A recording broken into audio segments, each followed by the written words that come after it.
sirraati kottu me nagartaari anahe jalalana kaabe aatiye sirraati kottu me nagartaari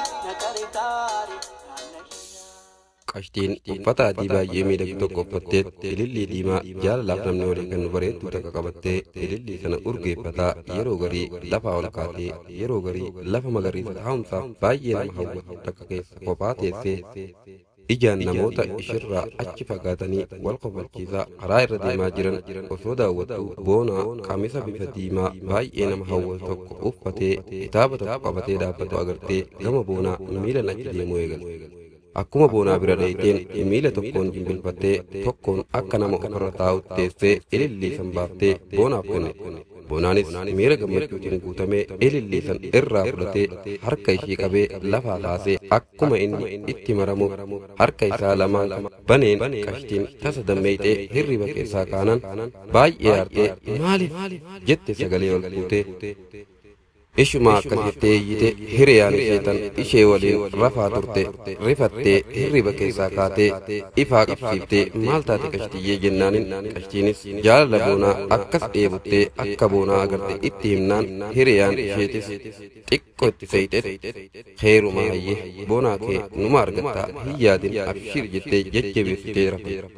Qashtiin osoo ibsaa waliin walitti katabanii ibsaan akka carraa tahee haajaa waan isa mudatteef sittin deebi'a jee bahuun ni yaadata. Garuu ibsaan carraa waa hin argatiniif oonlaayinii irratti deebi'uu hin dandeenye. Qashtiinis osoo qalbiidhan ibsaa oonlaayinii irratti eeyyitu raftee turte waan ta'eef abjoottee boonaa agarte. Abjuun bara beelaa biddeen jaamamitiire. Qashtiin ganama akkuma bari'een gama hojii ishee deemuuf konkolaaticha ishee haafattee imala eegaluuf jirti. Qashtiin hasilaa barattee Oromiyaa dheeyitee boonaa arguu dandeessu yeroo walakkaa ni barata yeroo walakkaa ni hojjeta. Sanuu barana xumura kolleejii isheeti. Eebbifamuuf yeroo xinnootu hafaaf akkuma eebbifamteen hospitaaluma amma akka narsiingitti keessa hojjetaa jirtu keessa akka hojjettu qaadhimamteetti akka dhiiftee hin deemne muuxannoo hojii ishee as keessatti bahataa jirti. Barumsicha akka hin dhiifne ammaas carraan bara kanaa guutumatti jalaa bada. Ji'oota lamaa fi waa qofaatu hafaaf waan ta'eef dirqama obsuu qabdi. Kanaaf yaaddoon boonaa halkanii guyyaa ishii rakkisaa jira.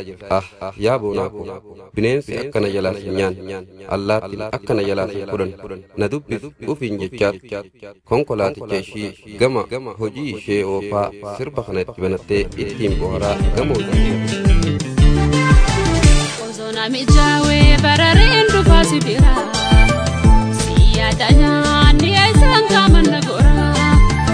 Ozona mijaawee barareen dhufaa si bira jaalalatee afaan dhobseen gorora.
Boonaan ganamaan ka'eetti shaayii dhaabbatee ciree isaa nyaatee uffata jijjiirratee daawwitii takka dura dhaabbatee tottolfataa rifeensa isaa luucaasan mushutatee babbareede dibata fuulaa hanga qashtiin kannitee fi xiqqoon suuta irraa dibatu tokko fuudhee qashtii isaa yaadannaan je'eet dibatu eegale.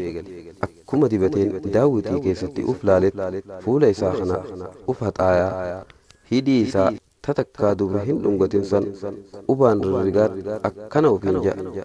Hidhiin nasiiba hin qabne osoon dhunganne shunturti jetti jaan Oromoon jechaatti maal qaba osoo gaafa qashtiin tiyya na dhungadhu naan jette san irraa harkise jechaatti xiqqoof birratee ammaas lakki safuu aadaa keenyaa bagan hin cabsine je'eet xiqqoof itti seeqee ulaa isaa qollofatee gama hojii isaa deemuuf haraa irra dhaabbatee taaksii eeggatu eegallaan tokko re'aa fidee dhaabee fi boonaanis seenee akkuma xiqqoo achi deemeen shufeertichi taaksii sanii ijoollee amma lafaa kaatu taza manaa tana akka waan yaada boonaa hubateetti sirba kana itti bane. Boonaanis sirbicha taaksii keessaa baname caqasaa waan godhe mooji malee yaadaan hokkee qashtii boona.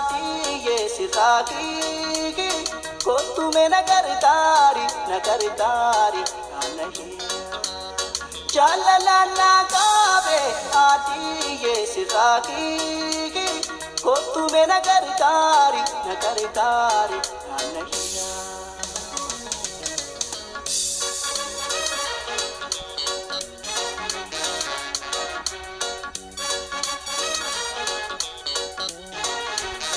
Ini manjalala ibe kagodate dafte kasi dakto killen sankadate si pergeta laya yadati akate si pergeta laya yadati akate malifna chalista devi sai bate malifna chalista ege si bate.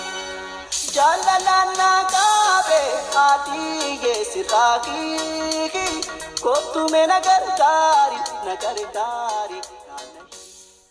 Ibsaan eega hireen isaa jalaa baddee harmeen isaa akka inni dukkaana uffataa Finfinneetti banuuf dallaala qunnamaa jira. Dallaaltichis itti dawwalee jennaan qashtii waliin katabaatu ittiin deebi'a jee gama dallaaltichaa kute. Ibsaan dallaalticha bira dhaqee dukkaanni inni agarsiise bareedaa taanan bituuf maallaqa harmeen isaa ergiteef mana baankii fuudhee dukkaanicha bitee hojii Finfinneetti eegale. Guyyaan qashtiin ibsaa qunnamte guyyaa boonaan ibsaa waliin wal arganii galgala adda bahan ganama sana ture.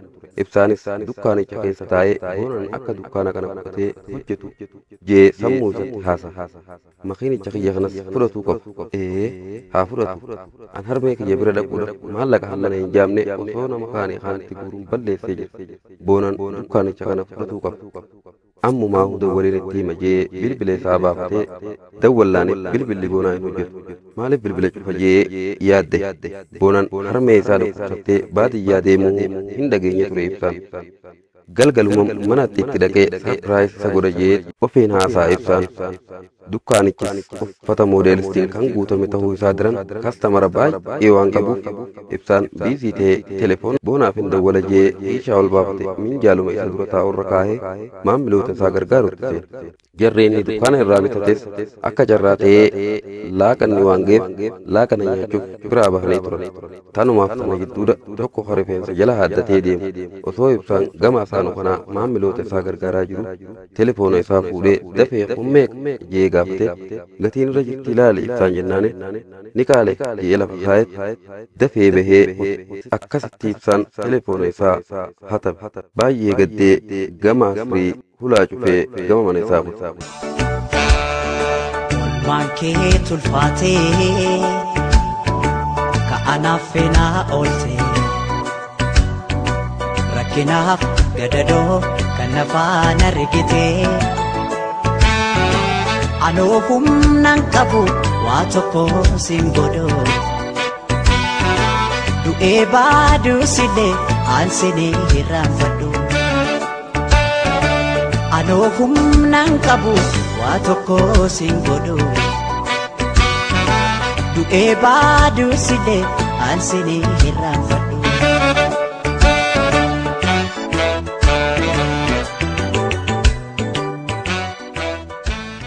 obboleettiin qashtii xiqqoon duraan jaalalti qashtii fi boonaa gidduu jirtu dilas mara kan jirtu hin seen qashtiin akkasitti irraa muramtee deemuun sun garuu baay'ee ishii mararuu bira kuttee gaddite harmee ishitti akka qashtiin boonaa malee jiraatuu hin dandeenye himnaanis garuu harmeen qashtii dhiisinurra ati akkuma gooti godhi akka isaan adda bahan godhi jennaanin harmee dhugaa dubbachuudhaaf ani qashtiin akka obboleeyyanii osoon taate akka hiriyaatti waan feene waliin jecha taphataatu arra obboleettii xiyya anumaatu garaa balleessee boonaa arrabsee akka inni qashtiirraa fagaatu godhee miseejii hati akka itti dhageesse hin beeku kunoo hedduu natti aartee bursaa ishee fudhattee deemti jennaan eessa deemtiree jettee gaafannaaf akka hiriyaa ishee bira deeyte itti himnaan garuu harmeen qashtiitis gadditee qashtiin xiyya eega biyyana waliin dhayitee dhufte kanin duraan hudhayyaamu malee na jalaa hin awwaan amma garuu ammallee ishii baay'ee naaf qajeelee kabajaa hedduu naaf horataa dhufuun ishiiti ani yoon taruma takka itti hajimee yaan daftee na jalaa awwaatuun ishii sun waa malee miti eeguma mucaa sanii wal jaalatan kun hundee kanaafuu yaameetiin qashtii xiyya nama feetetti akka heerumtu gaafata dhiifama naaf godhin jaan jetti harmeen qashtii gadditee akkas jettiin obboleettii ishii xiqqoodhaan abbaa keessatti illee himi arrabooda qashtiin nama ishiin feetutti heerumuu qabu jetteeni obboleettiin qashtiitis bilbila fudhattee abbaa ishiitti dawwaluuf jetti.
Sini rampane